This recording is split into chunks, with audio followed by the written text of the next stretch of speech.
We all dream of climbing the ladder of success in our careers. But what happens when unfair biases block your path simply because of who you are? In today's story, we'll explore a tale of resilience, honesty, and the fight for what's rightfully yours. What unfolds next will inspire and maybe even surprise you. So stay with us for the full story.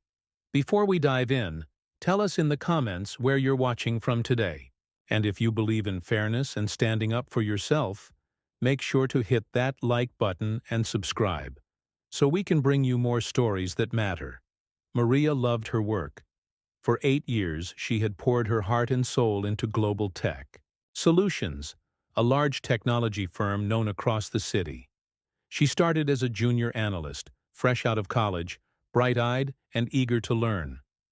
Year after year, Maria had consistently exceeded expectations.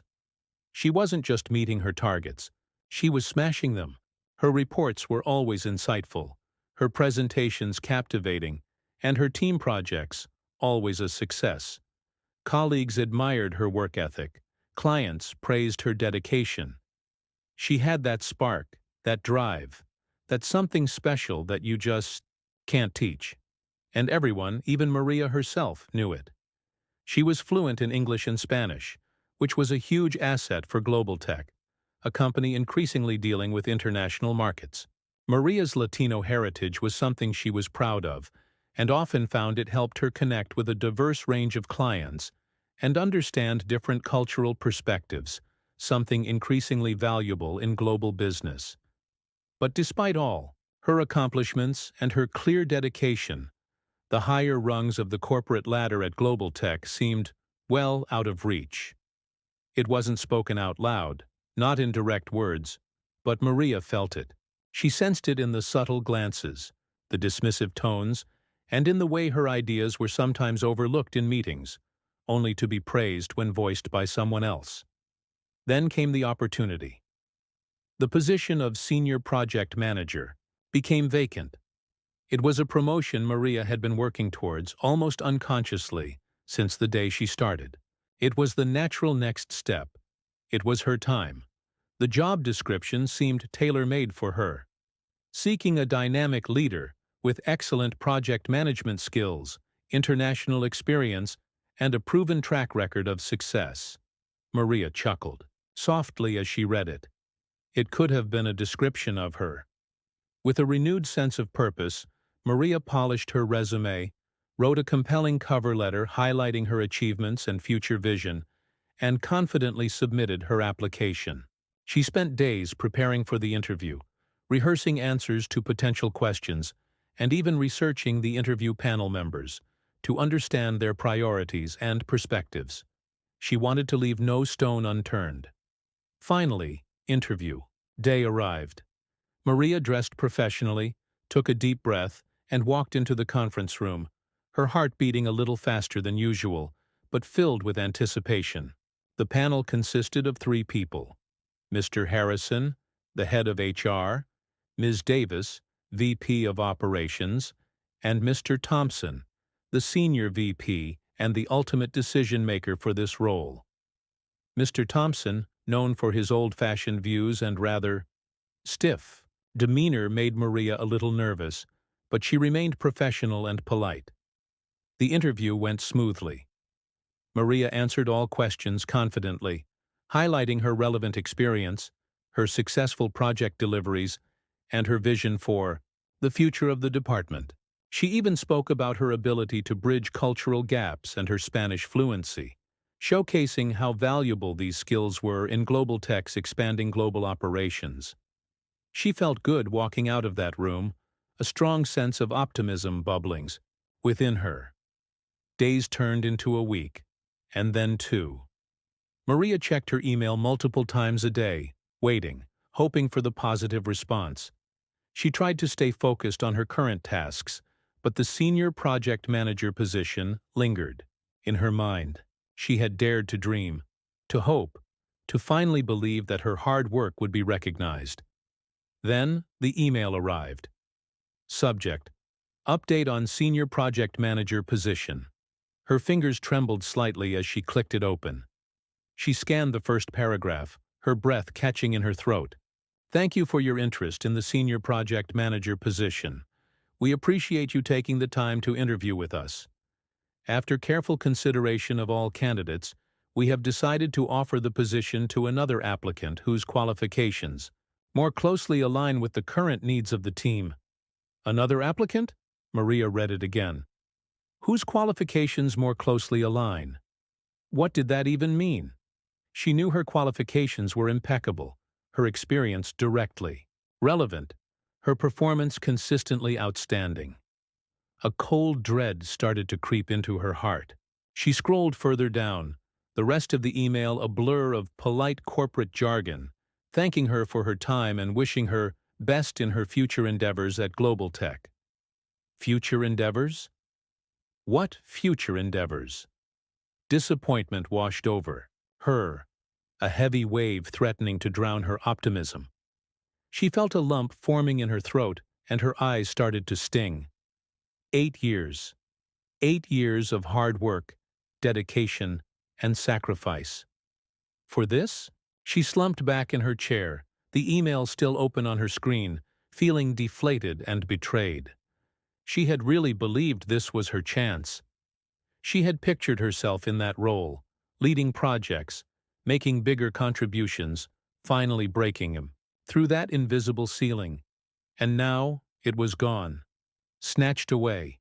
As the initial shock faded, a simmering anger started to replace the disappointment. It wasn't just about the promotion anymore. It was about respect. It was about fairness.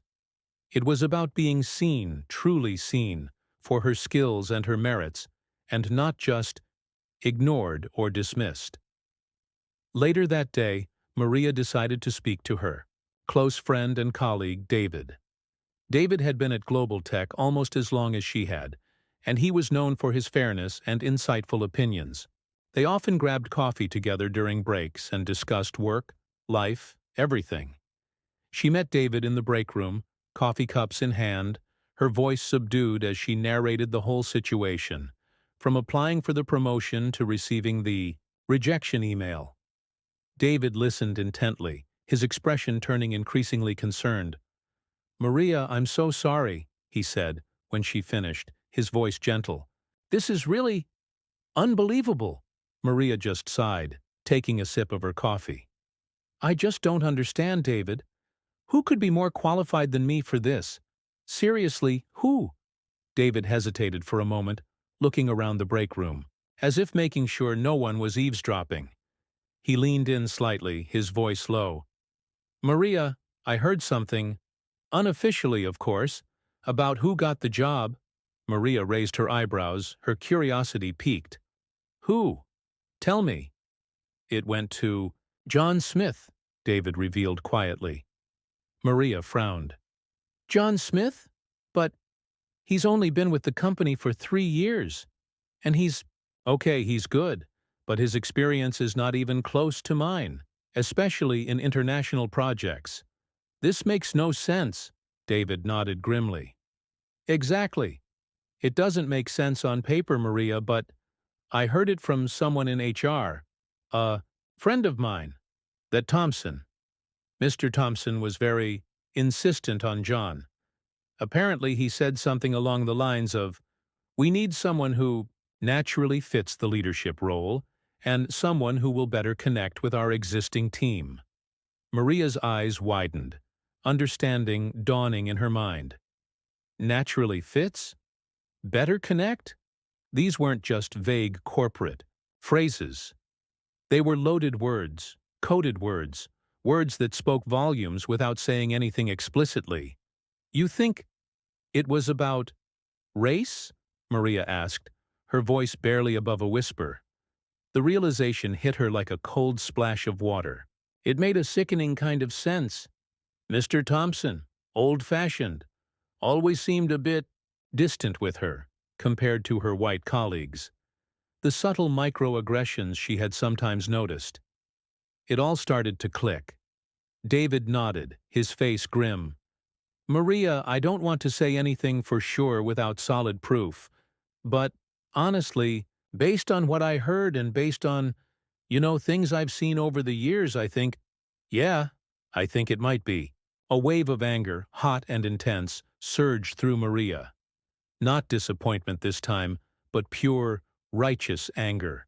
Racism. In 2024. In a supposedly progressive company like GlobalTech, it was outrageous. It was unacceptable. It was time to fight back. Over the next few days, Maria became more and more convinced that racism played a part in her denied promotion. She couldn't let it go. She couldn't just accept this unfairness and move on, pretending it was business as usual. It wasn't just about her.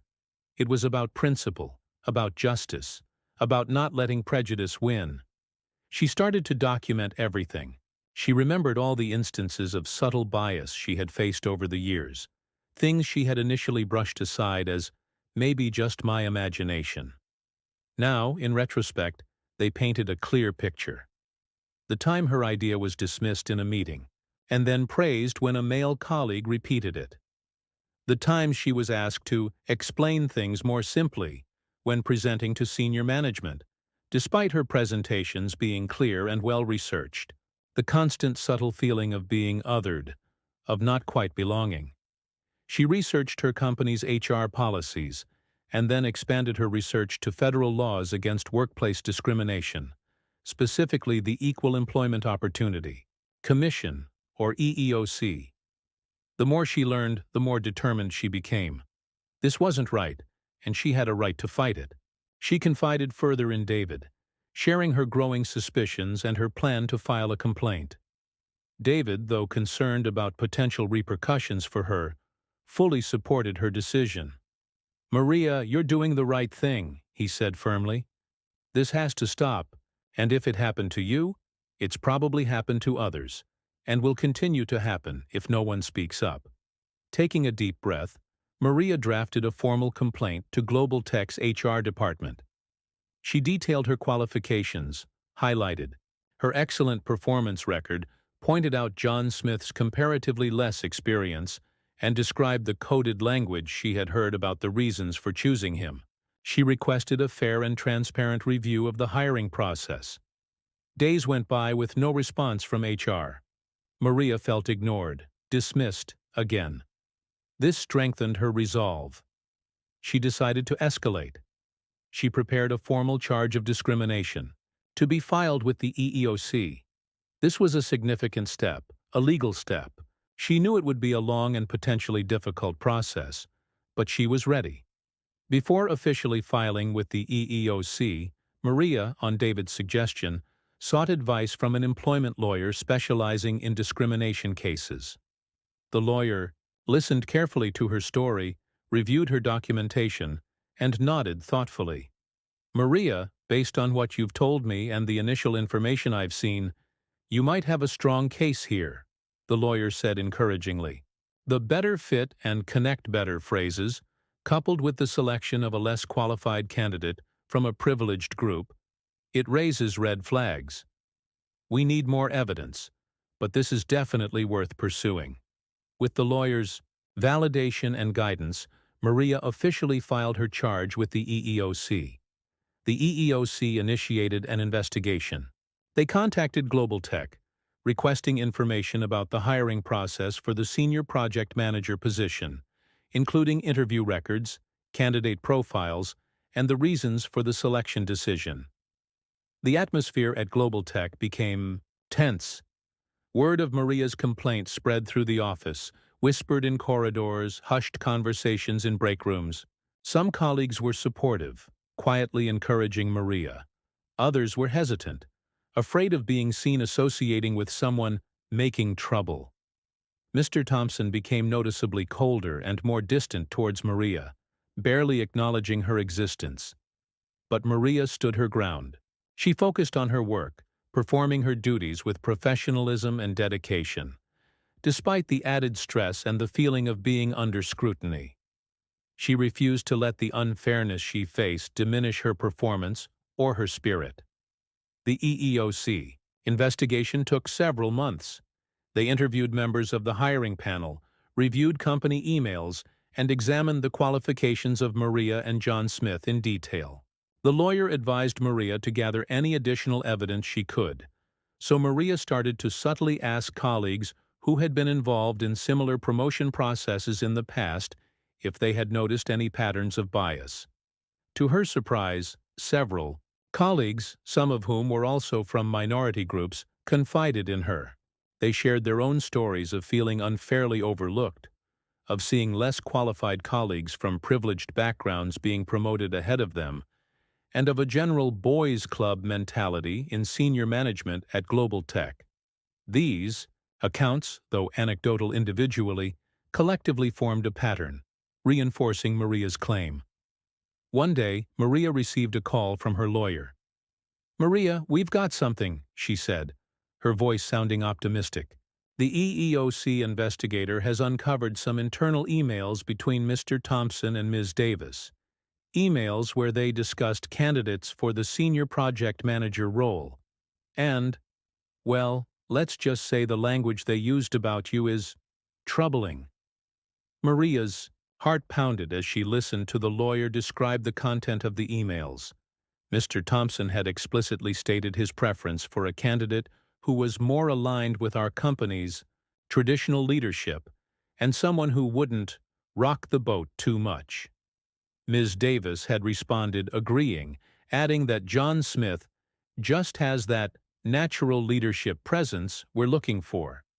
These were the actual words used in internal communication about her candidacy, words that reeked of bias, words that confirmed her worst fears, words that were, in essence, code for, "We don't want a minority woman in this senior role."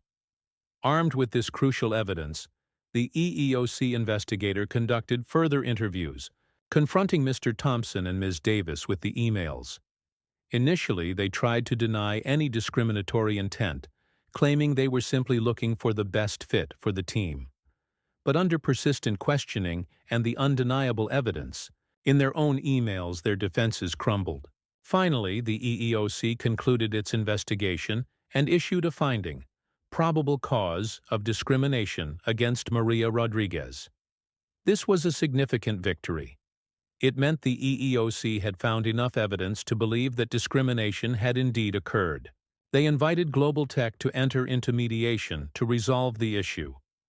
Faced with the EEOC's finding and the mounting legal pressure, GlobalTech agreed to mediation.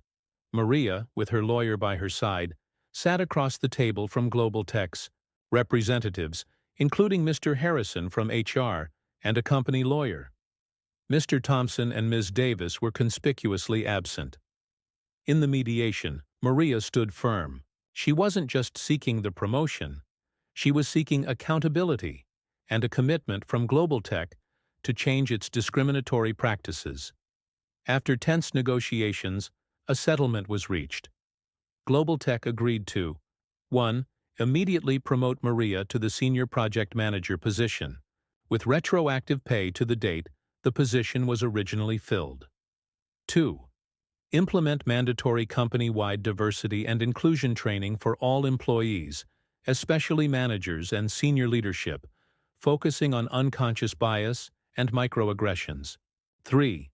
Review and revise their hiring and promotion policies to ensure fairness and transparency, and to eliminate any potential for discriminatory practices. 4. Publicly acknowledge their mistake and commit to fostering a more inclusive workplace culture. Maria felt a surge of triumph as she signed the settlement agreement. It wasn't just about the promotion. It was about validation. It was about justice. It was about making a real difference, not just for herself, but for others who might face similar discrimination in the future. The news of the settlement and Maria's promotion spread like wildfire through GlobalTech. There was a mixture of reactions. Some colleagues openly congratulated Maria, admiring her courage and persistence. David was among the first to cheer her on, his face beaming with pride. Others, particularly some in senior management aligned with Mr. Thompson and Ms. Davis, were resentful and remained cold. But the overall sentiment was one of respect and a recognition that change was finally coming to GlobalTech. Maria stepped into her new role as senior project manager, not just with a new title, but with a renewed sense of purpose. She wasn't just managing projects. She was leading by example, demonstrating what fairness, resilience, and speaking truth to power could achieve. The diversity and inclusion training was rolled out, starting with senior management. It wasn't easy. There was initial resistance from some, particularly those who benefited from the old status quo. But Maria, along with HR and a newly formed diversity and inclusion task force, worked tirelessly to promote understanding, empathy, and real change. Slowly, gradually, the culture at GlobalTech started to shift. Hiring processes became more transparent, promotion criteria clearer and more merit-based. Diversity became more than just a buzzword. It started to become a lived reality. GlobalTech, once a place where subtle biases thrived, began to evolve into a more equitable and inclusive workplace, a place where talent and hard work, regardless of background, had a real chance to shine. And Maria? She flourished. She excelled. As senior project manager, leading her teams to even greater successes, her projects exceeding all expectations. She became a mentor to other minority employees, encouraging them to speak up, to believe in themselves, and to fight for what they deserved. Her story became a legend within GlobalTech, a powerful reminder that one person, armed with courage and conviction, could indeed make a difference, and that sometimes the greatest victories are not just personal, but pave the way for a fairer world for all. What an inspiring story of courage and determination. Maria's fight wasn't easy, but her perseverance not only changed her life, but also transformed her workplace for the better. It reminds us that standing up for what's right, even when it's difficult, is always worth it. What did you think of Maria's story? Let us know your thoughts in the comments below. And if this story of resilience resonated with you, please give us a thumbs up, share it with someone who needs to hear this today, and don't forget to subscribe to our channel for more uplifting and meaningful stories like this. Thank you for watching, and we'll see you in the next video.